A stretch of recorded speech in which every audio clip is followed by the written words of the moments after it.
Shalom, salam sejahtera saya ucapkan bagi saudara dan saudari yang dikasihi dalam Yesus Kristus. Dan saya harap Anda yang menonton hari ini semuanya sehat-sehat sejahtera. Hari ini mari kita sama-sama renungi dan belajar di dalam firman Tuhan yang berkisar tentang garam dan terang ataupun cahaya yang terdapat dalam Matius bab 5 ayat 13 hingga 16. Tapi sebelum itu, saudara dan saudari, mungkin kita boleh belajar sedikit apakah itu garam dan apakah itu cahaya. Lalu secara ringkasan saintifiknya, garam adalah penting dalam mengawal kandungan air dalam badan kita. Cahaya pula adalah sejenis bentuk tenaga yang membolehkan kita melihat benda-benda di sekeliling kita. Dan garam juga digunakan dalam masakan untuk menambah rasa, manakala cahaya pula digunakan oleh tumbuh-tumbuhan untuk proses fotosintesis. Tetapi saudara dan saudari sekalian, kita hari ini bukan belajar tentang ciri-ciri dan juga kegunaan garam dan juga cahaya, tetapi kita ingin kaji lebih dalam lagi, ataupun kita belajar bersama-sama tentang apakah firman Tuhan berkata tentang cahaya dan garam ini. Sebelum itu mungkin saya boleh baca dahulu dalam petikan Matius bab 5 13 hingga 16 yang berbunyi seperti ini. Kamu ialah garam bumi. Jika garam menjadi tawar, tidak mungkinlah masin semula. Tidaklah berguna lagi, hanya layak dibuang dan dipijak orang. Kamu ialah cahaya di dunia ini. Kota di atas bukit tidak mungkin tersembunyi. Tiada siapa memasang pelita lalu menyerokkannya di bawah pasu.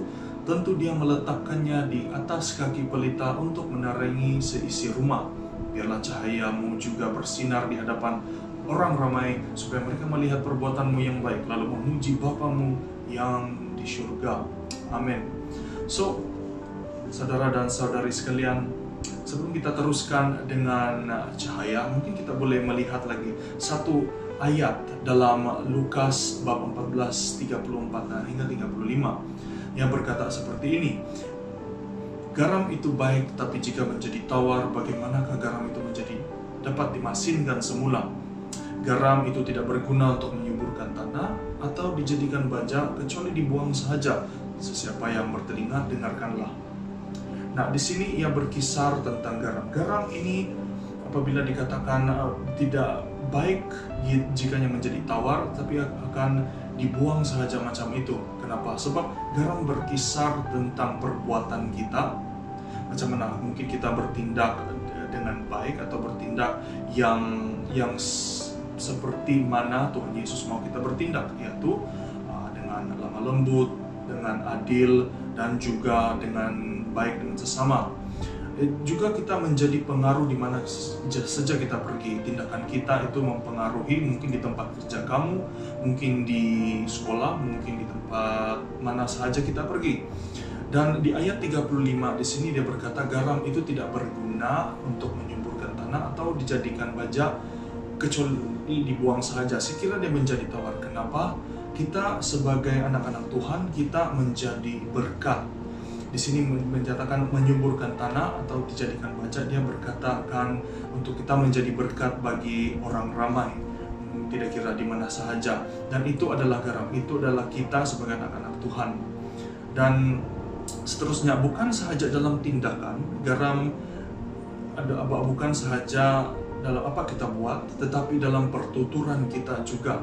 Kolose 4 ayat 6 berkata demikian, perkataanmu hendaklah sentiasa penuh dengan kasih karunia, digarami kebijaksanaan, supaya kamu tahu menjawab setiap orang dengan sewajarnya. Nah, di sini dia berkisar tentang macam mana kita mempunyai kebijaksanaan yang sewajarnya, dan juga macam mana kita menjawab orang dengan sewajarnya juga. Dan di sini dia melambangkan macam mana kita berkomunikasi, macam mana kita bertutur dengan orang lain. Jikalau kita menjawab orang dengan cara mungkin tidak lemah lembut, menjawab dengan kasar, itu tidak menjadi satu reflection ataupun menjadi sesuatu yang baik dilihat oleh orang. Sebab kita sebagai anak-anak Tuhan, kita haruslah mempunyai kebijaksanaan untuk menjawab. Dan macam mana kita mempunyai kebijaksanaan itu adalah kita bertanya dengan Tuhan. sekiranya mungkin kita mendapat persoalan yang mungkin susah atau ditanya oleh orang lain yang mungkin kita tidak dapat menjawab dengan betul, tapi sekurang-kurangnya kita dapat menjawab dengan baik dan dengan lemah lembut, agar orang itu pun boleh paham, setidaknya tahu niat kita adalah untuk menjawab dengan sebaik mungkin. Dan seterusnya kita masuk pula dalam 4 cahaya. Nah, dalam Yohanes bab 1 ayat 3 hingga 4 dia berkata begini, segala-galanya diciptakan melalui Dia, daripada segala yang wujud tiada sesuatu pun yang dicipta tanpanya. Hidup ada dalamnya dan hidup itu cahaya manusia. Dan dalam 1 Yohanes bab 1 ayat 5 berkata demikian, inilah perutusan yang telah kami dengar daripadanya dan sampaikan kepadamu, Allah itu cahaya dan sama sekali tiada kegelapan dalamnya. Saudara dan saudari, terang di sini juga bermaksud menerangi dan mendedahkan apa yang tidak terlihat. Jadi di sini juga boleh dikatakan sedemikian, adalah terang itu adalah kebenaran, dan kita menjadi terang di mana kita pergi. Kita menyampaikan kebenaran di mana saja kita berada, dan juga terang yang kita ada sebagai anak-anak Tuhan bukan adalah datang daripada kita sendiri, tetapi kita hanya adalah sebagai satu saluran sahaja, atau menjadi reflection ataupun menjadi bayangan daripada sumber cahaya. Dan di manakah sumber cahaya ini? Tidak lain dan tidak bukan daripada Yesus Kristus sendiri, adalah sumber cahaya daripada segalanya, seperti mana yang dikatakan dalam Yohanes bab 1 tadi. Dan saudara dan saudari sekalian, di sini kita boleh summarize ataupun kita boleh ringkaskan lebih dalam lagi. Garam dan cahaya mempunyai 2 persamaan. Persamaan yang pertama yaitu adalah dia tidak pernah berubah.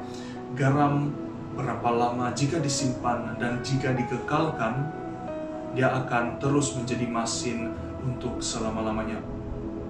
Dan juga begitu juga dengan cahaya. Cahaya tidak akan berubah, dia tetap akan menjadi cahaya. Dan persamaan yang kedua adalah walaupun dalam bentuk kecil, garam dan cahaya mampu mengubah atmosfer ataupun situasi.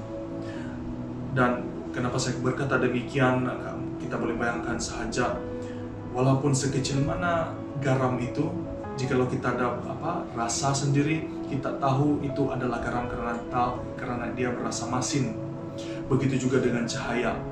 Macam manapun gelap tempat itu kita pergi, macam mana tidak cahaya langsung pun, jikalau kita mempunyai satu, mungkin seumpama sebatang lilin, kalau kita nyalakan di mana saja, jauh manapun kita akan mendapat melihat cahaya itu.